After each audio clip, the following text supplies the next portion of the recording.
Distribuição Europa Filmes do Brasil. Versão brasileira Lip Sync, São Paulo. História das religiões.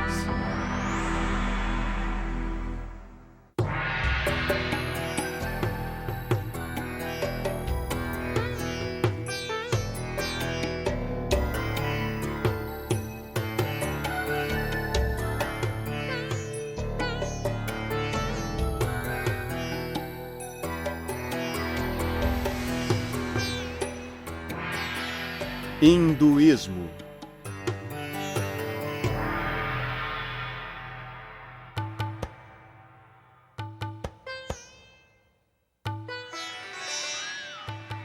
Todos os dias antes do amanhecer, incontáveis hindus levantam para se banharem. Em sua maioria vivem na Índia, mas também em lugares distantes como Singapura e Washington. O banho matinal não apenas purifica seus corpos, mas também seus espíritos.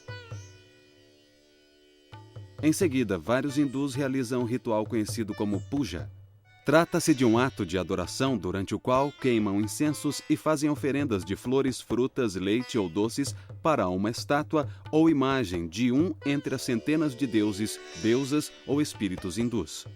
Alguns praticam um sistema de exercícios conhecido como yoga. Praticam o controle da respiração, sentados por várias horas na famosa postura de lótus. O hinduísmo abrange uma ampla gama de crenças e práticas. Com efeito, muitas doutrinas e práticas do hinduísmo parecem ser contraditórias, conforme o antigo se mescla ao moderno. O significado mais comum da palavra sânscrita Veda é verdade ou conhecimento, e tem relação com a palavra wit, da língua inglesa. Mas a palavra Veda costuma ser especificamente utilizada em referência às antigas escrituras hindus. As partes mais antigas dos textos védicos estão organizadas em 4 conjuntos distintos de versos chamados Samhitas. O Rig Samhita, por si só, contém mais de 1000 hinos individuais, compostos de mais de 10.000 versos divididos em 10 livros. Segundo a tradição hindu, sábios inspirados, denominados rishis, teriam ouvido esses versos diretamente dos deuses. Cada um desses poemas religiosos é dirigido em geral a um dos deuses, deusas ou espíritos védicos, os quais representam forças naturais, tais como o sol, a lua e o vento. O deus mencionado com mais frequência é Indra, que se assemelha ao Zeus da mitologia grega. Vários poemas do Rig Samhita louvam a majestade e o poder de Indra. Louvo o heróico Indra, cujo poderoso trabalho separou a terra do céu. Indra conduz o sol como uma veloz carruagem que o traz aos seus adoradores. Como um rio, ele está sempre ativo e nunca descansa. Com a luz, ele destrói a escuridão. Na antiga tradição hindu de adoração e sacrifício, os 1028 hinos do Rig Veda eram recitados durante as cerimônias religiosas. Alguns desses versos ainda são recitados em casamentos, funerais e ritos de iniciação.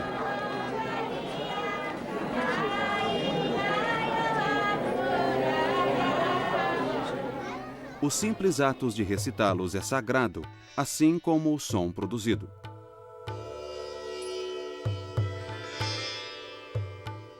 Os eruditos modernos não conhecem em detalhes os rituais religiosos praticados durante os tempos védicos, mas eles sabem que a poesia do Rig Samhita era recitada como parte de rituais muito complexos. A realização de tais rituais podia durar semanas, meses ou até um ano.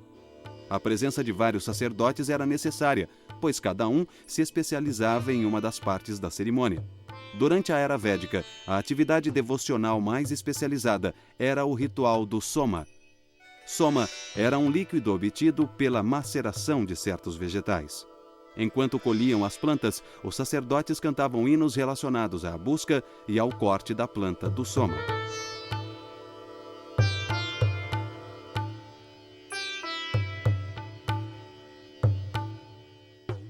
Os brahmanas, compostos aproximadamente entre 1800 a.C., adotam um tom insistente ao defender tanto a importância dos rituais quanto o costume de presentear os sacerdotes que os realizam. De fato, muitos dos Upanishads, os quase 300 últimos livros que compõem os textos védicos, censuravam o sistema religioso védico prestes a desaparecer e a ser substituído. Com efeito, os primeiros textos védicos não mencionam as crenças e as práticas que os contemporâneos costumam associar ao hinduísmo. Os Samhitas indicam que os antigos indianos comiam carne de vaca. Mas ao longo dos séculos, a vaca tornou-se um animal sagrado, um símbolo da fertilidade da terra. Comer sua carne tornou-se um pecado.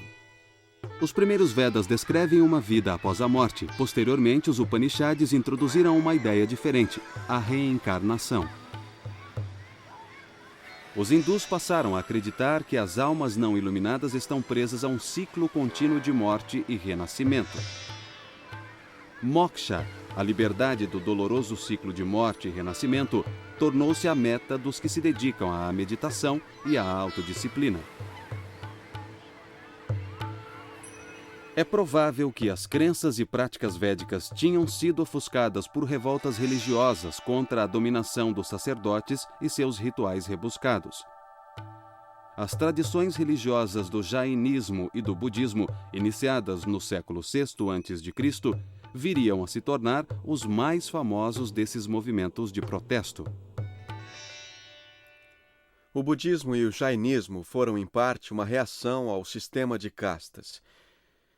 Esse sistema é composto de 4 níveis: os brahmanes, ou sacerdotes, os kshatriyas, ou guerreiros, os vaishyas, ou trabalhadores, e os shudras, ou intocáveis.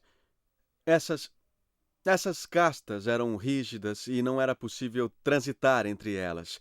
Uma mulher poderia mudar de casta através do casamento, mas o homem ficava preso à sua casta, nascia em uma casta e tinha que seguir as regras de comportamento daquela casta. Os brahmanes eram encarregados dos rituais, e em sua ausência a casta mais elevada se ocupava dos rituais.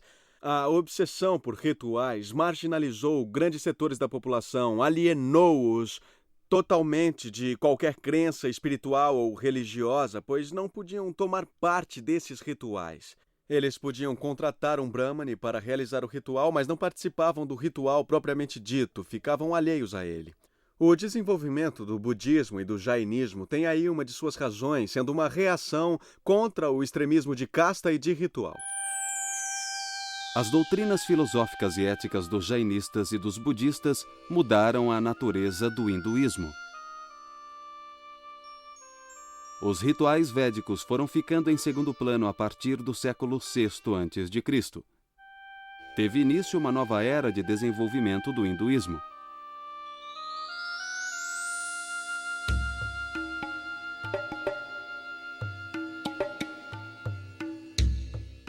Em 326 a.C., as tropas de Alexandre Magno cruzaram o rio Indo, situado no noroeste da Índia. Na época, a iminência do ataque parecia evidente e os dirigentes de vários territórios indianos haviam se associado. Isto criou o que viria a ser chamado o Império dos Maurya. Os soldados de Alexandre, porém, se recusaram a ir além do rio Indo. Mas a política indiana já havia mudado. Em cerca de 250 a.C., Ashoka tornou-se imperador da dinastia dos Maurya. Expandiu o império por meio de violentas guerras de conquista, durante as quais centenas de milhares de pessoas morreram. Farto do derramamento de sangue, Ashoka voltou-se para a fé budista em busca de consolação. Ele influenciou profundamente a vida religiosa indiana devido ao apoio oferecido aos budistas. O apoio real ao budismo e ao jainismo continuou ao longo de um milênio, o que explica, em parte, a ausência de monumentos religiosos hinduístas antes do século IX da era cristã. Embora poucos edifícios religiosos hindus tenham sobrevivido, as bibliotecas mostram que o hinduísmo estava reagindo aos desafios colocados por budistas e jainistas, porém de forma mais intelectual do que material. A resposta hindu assumiu 2 formas. Primeiro, os hindus reestruturaram seus sistemas filosófico e teológico. Aprofundaram ideias budistas e jainistas ou criaram argumentos contra elas. Por exemplo, os hindus aceitaram a crença em reencarnações. Adotaram outros conceitos como o karma, que é a soma das influências negativas e positivas geradas por boas e más ações. Os hindus também abraçaram a ideia de que o karma pode ter um impacto que se propaga ao longo de várias encarnações, mas rejeitaram a noção de que Buda tivesse aprendido o caminho para a salvação. O segundo tipo de resposta hindu foi a ênfase à adoração de divindades pessoais. Os deuses que se tornaram objeto de adoração não eram os mesmos encontrados nos textos védicos. Vishnu, Shiva, Krishna e Rama ganharam destaque, ao passo que Indra e os outros declinaram. Os Upanishads continham algumas indicações das respostas da filosofia hindu ao budismo e ao jainismo. Por exemplo, o Taittiriya Upanishad começa com várias afirmações que são citações quase exatas de tratados budistas. Entretanto, em sua continuação, o Taittiriya Upanishad conclui que existe um verdadeiro ser interior, o que os budistas negam. Os filósofos e teólogos hindus começaram a sistematizar ideias que não haviam sido plenamente desenvolvidas nos Upanishads. No fim do século VIII e início do século IX d.C., um filósofo talentoso chamado Shankara viria a se tornar o mais célebre expoente da posição que veio a ser conhecida como Advaita Vedanta. Advaita significa literalmente não dual. O Advaita Vedanta afirma, portanto, que a realidade suprema, ou Brahma, e o ser individual, ou Atman, são um só. Shankara afirmou que os deuses são formas interiores de Brahma e que as pessoas não se prejudicavam adorando um deus pessoal.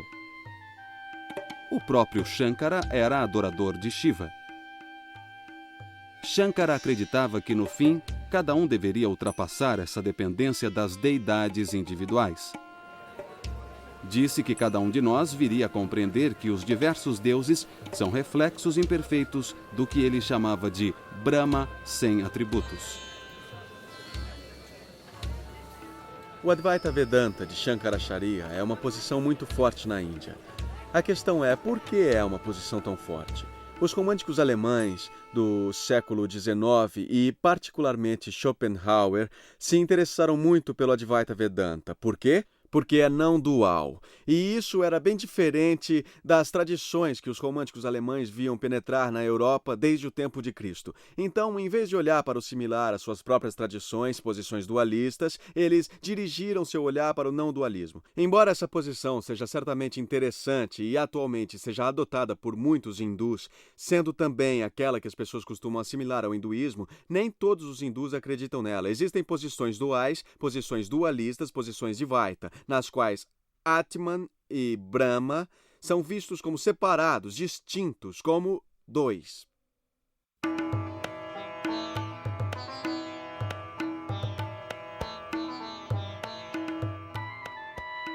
Os primeiros séculos da era cristã testemunharam uma imensa explosão de energia criativa na Índia. Havia teatro, poesia, histórias e muitas outras formas de literatura que expressavam a nova criatividade dentro da civilização hindu. Duas obras vieram a ter importância tanto literária quanto religiosa. Uma delas foi o poema épico chamado Mahabharata, cujo título poderia ser traduzido por O Grande Livro dos Bharatas. Bharat foi o ancestral de duas famílias reais, os Kauravas e os Pandavas. 5 príncipes Pandavas perderam seus direitos de reinar num jogo de dados. Os Kauravas ganhavam o reino, que deveria ser devolvido aos Pandavas depois de um período de 13 anos. Mas no 13º ano, os Kauravas não cumpriram sua promessa. O resultado foi a Grande Guerra dos Bharatas. 18 capítulos específicos do Mahabharata tornaram-se, por sua própria conta, uma escritura sagrada. Esses 18 capítulos são conhecidos como Bhagavad Gita, que significa Canto do Senhor. A Gita é um diálogo entre o príncipe Pandava, Arjuna, e o cocheiro de sua carruagem, que é o deus hindu Krishna, em forma humana. Krishna instrui Arjuna sobre a natureza da realidade. A certa altura, Arjuna olha para as fileiras opostas do campo de batalha, para o exército dos Kaurava. Entre os seus oponentes estão seus primos, um antigo mestre e outros amigos. Ele se enche de terror e remorso ao pensar que terá que matá-los. Ao longo da Gita, Krishna ouve com paciência enquanto Arjuna se aflige ao pensar nas potenciais consequências da matança. Krishna refuta cada uma das objeções de Arjuna, revelando sua própria natureza divina. O guerreiro Arjuna logo se conscientiza de que Krishna determina o curso de todos os acontecimentos. E Krishna diz a Arjuna que seu dever divinamente estabelecido é o de lutar. Não podemos esquecer que Arjuna é um guerreiro, nasceu como um guerreiro. E Krishna está apenas lhe indicando que ele deve seguir seu Swadharma, sua natureza, a natureza do seu ser que, como Kshatriya, como guerreiro, é a de lutar, independentemente de suas relações com seus oponentes. Então, sendo assim, se Arjuna agisse de outra maneira, por exemplo, seguindo Swadharma, a natureza de um Brahmane de uma outra casta, da casta dos sacerdotes, estaria fazendo a pior coisa possível. Arjuna é um guerreiro e, como tal, seu dever ou dharma é lutar. Arjuna deve lutar. Krishna declara que nenhum karma negativo resultará disso desde que Arjuna se concentre na tarefa em si mesma, realizando-a sem desejo de ganhos pessoais. Como Krishna diz a Arjuna: Estes nossos corpos perecem, mas as Escrituras declaram que a alma é eterna, indestrutível e insondável. Sendo assim, lute, ó filho de Pandu. Aqueles que acreditam matar e aqueles que acreditam que são mortos não compreendem verdadeiramente que não matam e não são mortos. A civilização hindu tem uma longa história. Seus membros mais instruídos e cultos têm uma tendência a preservar formas mais antigas de sua cultura. Eles aceitam novas formas como se fossem meras extensões do sistema anterior. Novas formas e novas ideias apenas adicionam mais camadas de cultura, coexistindo com crenças e costumes mais antigos.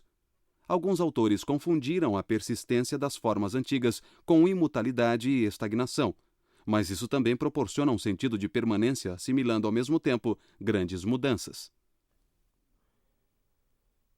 A religião hindu não tem um fundador específico. Há muitas crenças na tradição de que foram herdadas. Algumas pessoas adotam uma crença devocional em relação ao Supremo, outras seguem um caminho de Gyana, que é o caminho do conhecimento e do reconhecimento. Existem várias abordagens. Existe o Karma Yoga, que é o caminho do serviço desinteressado, e assim por diante. Praticamente qualquer tradição ou crença que é seguida tem algum paralelo dentro da tradição hindu. O símbolo pode ser ligeiramente diferente, mas o que representa tem seu paralelo dentro da tradição hindu. Na Índia é possível viver numa casa onde mora 3 ou 4 pessoas, e cada uma se aproxima do Supremo de uma maneira particular. Na verdade, pode até haver um cristão morando na casa e outro morador pode ser um hindu, todos morando na mesma casa. E todos têm respeito um pelos outros. Porque o fundamento do hinduísmo é um mesmo ser se manifestando de diversas maneiras. Em outra categoria de livros, chamados Dharma Shastras, ou livros da lei, os escritores brahmanes da Índia descreveram a vida como uma série de categorias lógicas. Por exemplo, dividiram a vida do homem, mas não a da mulher, em estágios distintos. Durante a juventude, um homem deve ser estudante e aprender os Vedas de um professor experiente. Depois deve tornar-se um chefe de família, responsabilizando-se pela reprodução e preservação do mundo material. Um homem que avança em idade deve ir se afastando das coisas do mundo. Se por um lado as leis de Manu preconizam o celibato dos jovens, um outro texto hindu dos primeiros séculos da era cristã, o Kama Sutra, instrui quanto às várias maneiras que o homem e a mulher maduros podem utilizar para usufruir dos prazeres do amor. O Kama Sutra tornou-se um manual sexual famoso ou infame. O Kama Sutra descreve em linguagem parcialmente metafórica um impressionante número de técnicas de relação sexual. Neste ponto parece haver uma contradição entre o gozo dos prazeres do corpo e o cuidado com a alma. Mas devemos nos lembrar de que os hindus acreditam que diferentes comportamentos são adequados a cada estágio da vida. O estudante deve ser celibatário e o chefe de família deve se envolver com a paixão sensorial. Esta abordagem parece colocar cada coisa em seu devido lugar. Tal esforço para incluir todas as possibilidades humanas dentro do sistema levou alguns a considerarem o hinduísmo um estilo de vida mais do que como religião, no sentido europeu e americano.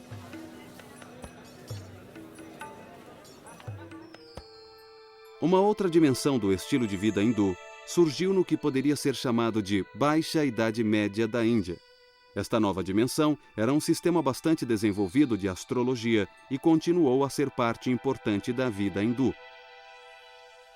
Extensos manuais sobre o assunto eram facilmente encontrados, e o astrólogo de calçada tornou-se uma figura importante em todas as cidades e vilarejos. No caso de decisões importantes como a realização de um casamento, os horóscopos da noiva e do noivo recebiam cuidadoso estudo. Os horóscopos também eram consultados para escolher o dia mais auspicioso para o casamento. Assim, tanto as estrelas como as fases da lua, os dias do mês e as horas do dia têm um papel de destaque na vida dos hindus. Dessa maneira, a astrologia se assemelha à água como um dos elementos práticos do hinduísmo.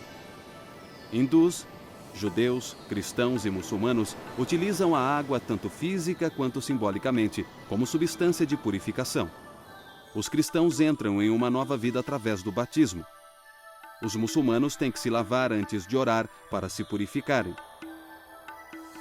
Da mesma maneira, os hindus consideram o banho como um ato que remove qualquer forma de impureza, razão pela qual a maioria dos hindus se banha todas as manhãs. Os hindus consideram o rio Ganges, no norte da Índia, como a água mais pura do mundo. Muitos hindus acreditam que um banho no Ganges elimina todos os pecados. Os idosos às vezes escolhem passar seus últimos dias à beira desse rio, particularmente em uma das cidades sagradas por onde ele flui. Após a morte, eles são cremados e suas cinzas são espalhadas sobre o rio.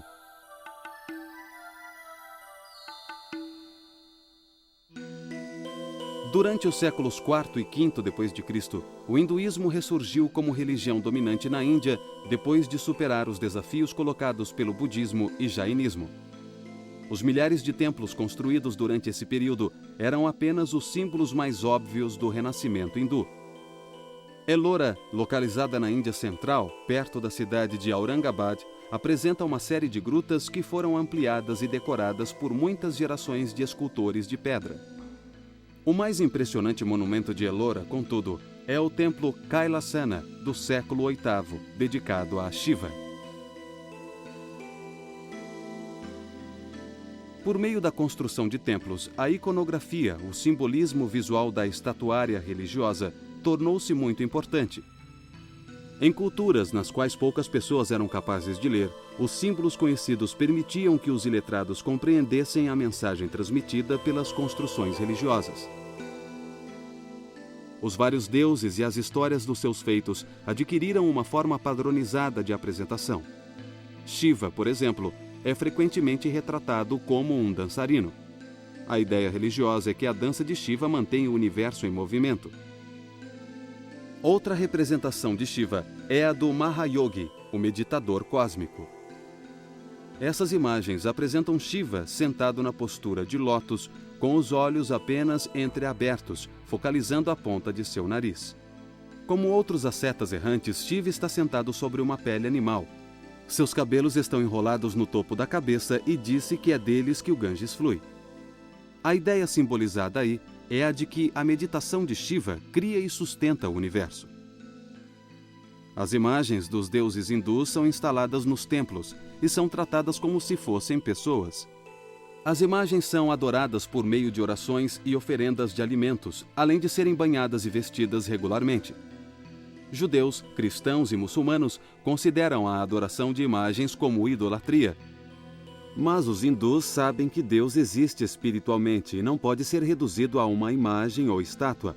Embora mostrem grande respeito pelas imagens em si mesmas, os hindus cultuam na realidade o que as imagens representam. Na maneira hindu de ver as coisas, só há um ser que se manifesta de diversas maneiras. As deidades são cristalizações desses princípios. A mesma consciência universal se manifesta em cada deidade, mas é uma das naturezas de Deus ou um dos sabores de Deus que é representado pelas deidades. Por exemplo, o aspecto de Deus que remove os obstáculos é personificado como Ganesha, mas sob o aspecto externo está a mesma consciência onipotente. Quando adoradores hindus se dirigem a um templo particular, realizam os rituais de puja, isto é, a adoração composta por oferecimento de alimentos e orações para a imagem do Deus. Acredita-se que a deidade absorva a essência do alimento e da roupa a ela oferecida. Os adoradores hindus ganham mérito espiritual por meio das oferendas aos deuses. Também ganham reputação de pessoas que oferecem sacrifícios, o que aumenta o seu prestígio dentro da sociedade. Puja no templo, porém, é um evento relativamente raro na vida do hindu comum, que costuma oferecer um puja diário a um pequeno templo dentro de sua própria casa.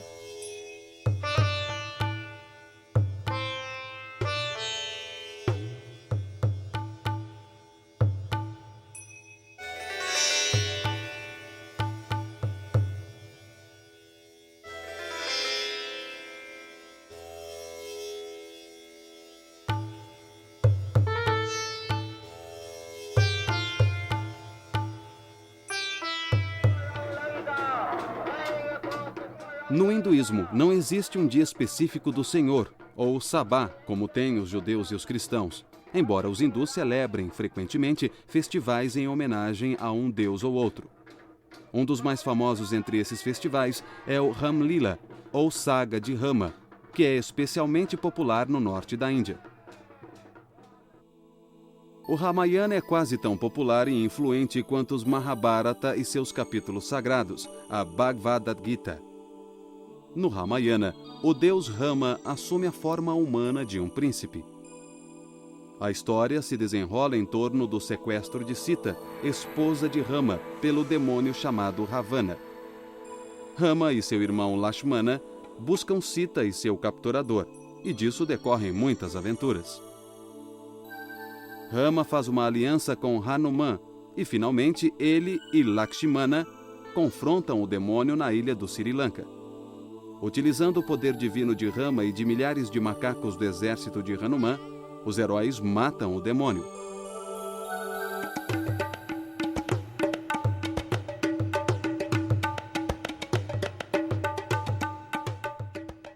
Durante o Ramalila, associações de bairros patrocinam uma série de atividades que se estendem por uma semana.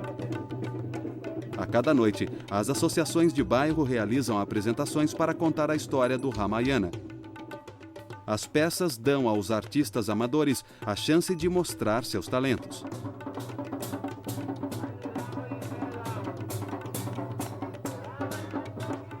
As associações de bairro também constroem um imenso boneco do demônio Ravana em papel machê.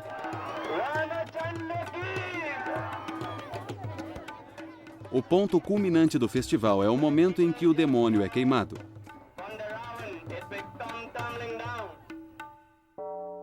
No século XI da era cristã, diversas forças internas e externas atuando na Índia contribuíram para dar ao hinduísmo sua forma moderna. A primeira e mais significativa força externa foi a chegada dos muçulmanos. Os muçulmanos provenientes da Ásia Central e do Afeganistão viriam a ter grande impacto na vida indiana.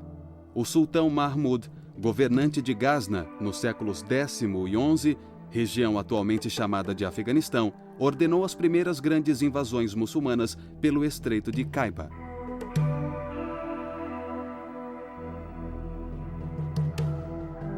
Suas motivações principais eram aparentemente econômicas. Mahmud queria transformar Ghazna, a cidade capital, em uma das maiores cidades do mundo islâmico. Ele tentou atrair para sua corte os mais destacados poetas, figuras literárias e eruditas.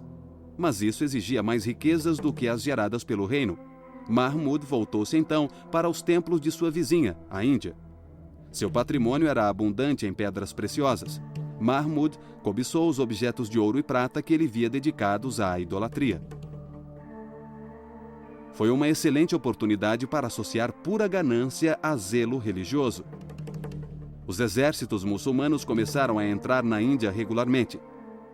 Mahmud de Ghazna foi o primeiro de uma longa série de conquistadores e imigrantes muçulmanos que foram para a Índia a partir da Ásia Central, do Irã e do Afeganistão. Todos foram fazer fortuna na Índia. O Islã tornou-se forte na Índia e influenciou o hinduísmo de duas maneiras. O misticismo islâmico muitas vezes se mesclou ao misticismo hindu e seu monoteísmo acentuou as tendências monoteístas hindus. Por outro lado, a maioria dos hindus rejeitou o Islã. Essa reação negativa fortaleceu suas próprias crenças religiosas hindus.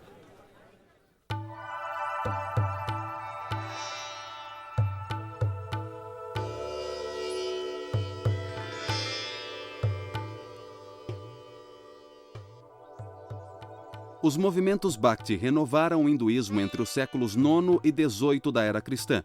Os devotos não estavam interessados nas áridas doutrinas filosóficas dos adeptos do Advaita, que discutiam a realidade última e única do ser. Os Bhaktis, ao contrário, concentravam-se no amor estático por Deus.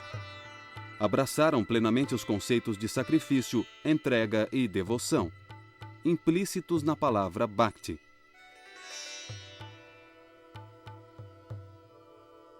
Os movimentos Bhakti também eram altamente pessoais. Os Bhaktis adoravam um Deus pessoal e não o ser absoluto, sem atributos descrito pelos adeptos do Advaita.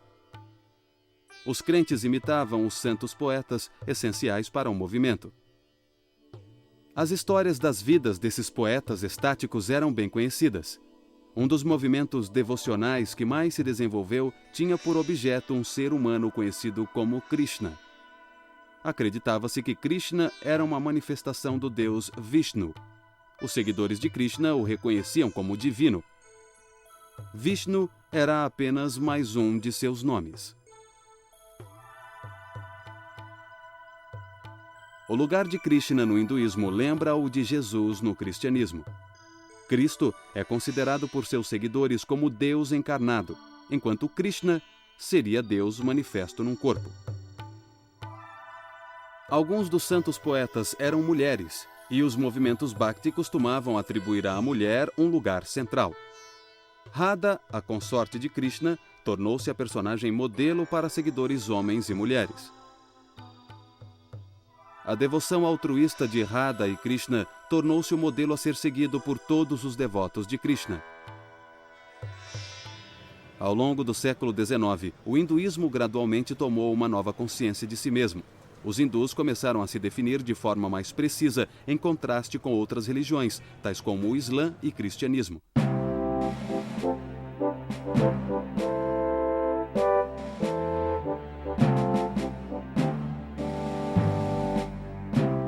Quando chegaram à Índia no início do século XVII, comerciantes britânicos buscaram concessões comerciais dos imperadores mongóis que eram muçulmanos. Posteriormente, perceberam que a maioria do povo não era muçulmana. Foi somente no início do século XIX que o termo hinduísmo se disseminou. Os indianos adotaram o termo cunhado pelos ingleses. É muito confuso o fato de hinduísmo não ser um termo nativo. Os hindus não se referiam a si mesmos assim antes dos ingleses. Os ingleses usaram esse termo, em parte, como uma forma de distinguir entre hindus e muçulmanos. A questão também acabou se tornando política, pois se você chama a si mesmo de hindu, você atribui a si mesmo mais poder, porque a população se chamava assim em oposição aos muçulmanos. Sendo assim, o termo não é nativo. Atualmente, é claro, ele ganhou vida própria e é usado pelos indianos para descrever essas religiões do sul da Ásia. As religiões que excluem o Islã, o cristianismo, o budismo e o jainismo são todas chamadas hinduísmo. É um termo abrangente. Ram Mohan Roy foi uma das figuras principais envolvidas no moderno desenvolvimento do hinduísmo. Roy dizia que o declínio das crenças e costumes sociais hindus era decorrência de séculos de dominação muçulmana. Com pouco mais de 20 anos, Roy começou a adquirir terras.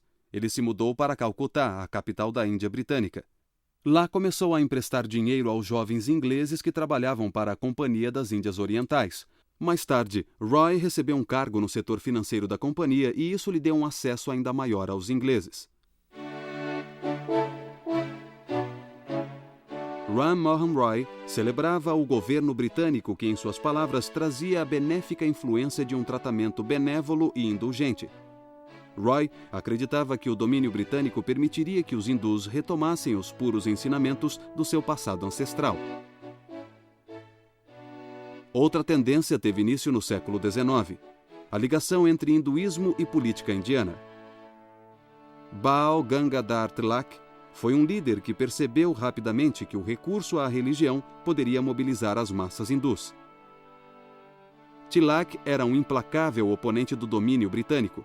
Embora fosse instruído em direito, recusou-se a ter qualquer relação com as carreiras disponíveis nas cortes britânicas. Em vez disso, tornou-se editor do jornal denominado Kesari, que era publicado em Marathi, a língua de sua região natal. As ideias defendidas por Tilak o levaram à prisão inúmeras vezes, acusado de incitar oposição aos britânicos e conflitos coletivos. Os ingleses impuseram severa censura aos discursos políticos na Índia. Quando Tilak morreu em 1920, ele era provavelmente o líder mais popular do Partido do Congresso Nacional Indiano. Sua retórica anti-britânica teve consequências duradouras. Mohandas Gandhi nasceu num pequeno vilarejo em Porbandar, no estado de Gujarat, na costa ocidental da Índia. Seu pai era primeiro-ministro do governo local. A família de Gandhi pertencia à casta Bania, de mercadores hindus.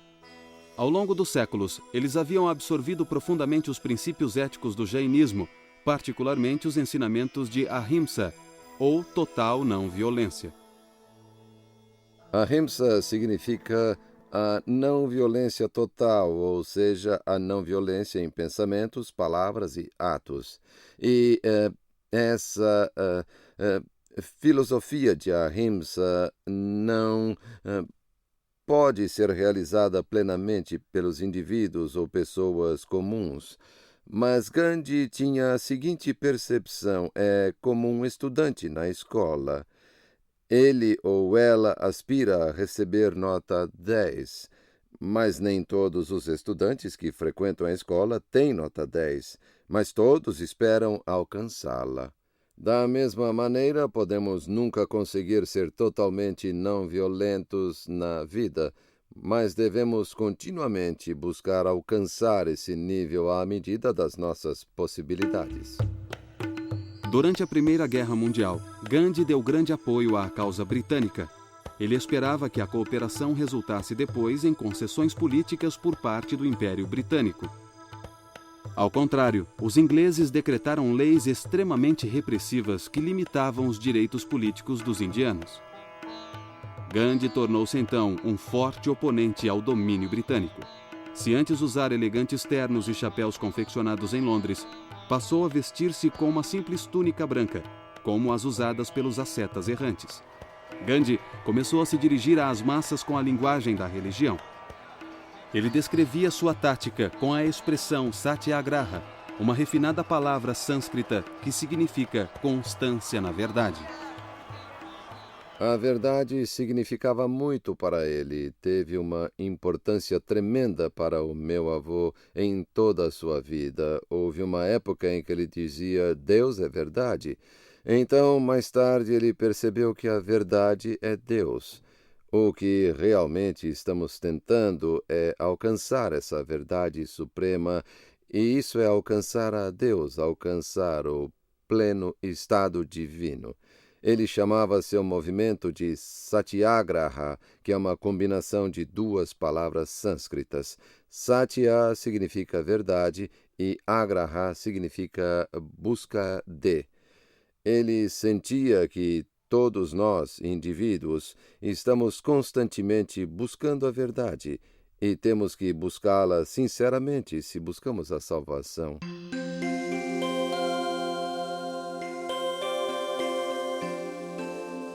Gandhi aprendera muito com Tilak sobre como recorrer à religião para impelir as massas indianas. Mas ao contrário de Tilak, que elogiava atos políticos violentos, Gandhi enfatizava a tolerância e o caráter inclusivo do hinduísmo. Em vida, Gandhi tornou-se conhecido como Mahatma, um título cujo significado é grande alma. Como Mahatma, ele tentou trazer os não-hindus para o movimento pela independência. Ele veio a perceber que a Índia era constituída por diversas religiões. Há uma significativa população muçulmana, uma significativa população cristã e pessoas que acreditavam em muitas outras religiões tribais. Então, trata-se de um conglomerado de diferentes credos religiosos e não podíamos desejar eliminá-las. Não podíamos declarar a Índia um estado hindu e esquecer o resto das pessoas. O país tinha que sobreviver como um estado leigo que daria oportunidades iguais e direitos iguais às diferentes religiões e às pessoas que acreditavam nessas diferentes religiões. Assim, quando ele percebeu a existência de todos esses fatores, acho que ele percebeu que seria sábio mudar as crenças das pessoas.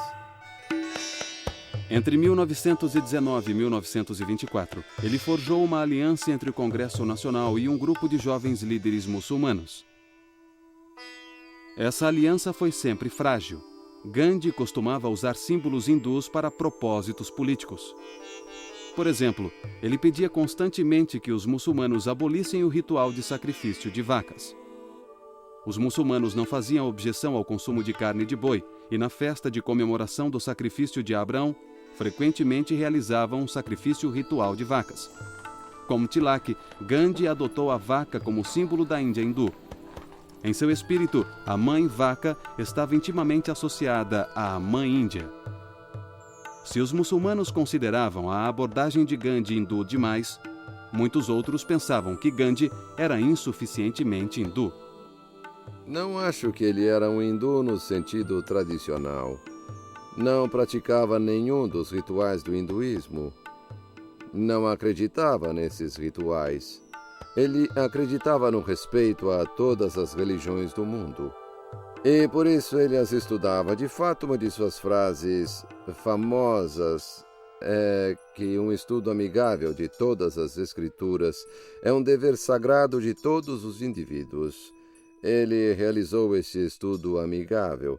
Estudou a Bíblia, estudou o Antigo Testamento, estudou o Alcorão e tudo mais. Ele estudou todas essas escrituras e extraiu de cada uma delas o que achou que seria útil para a sua vida pessoal, incorporando isso em seu estilo de vida. Ele foi capaz de demonstrar respeito por todas as diferentes religiões e delas incorporar o que achava útil. E, de certa maneira, poderíamos dizer que sua religião e sua prática da religião, embora fosse substancialmente hindu, era também substancialmente ecumênica.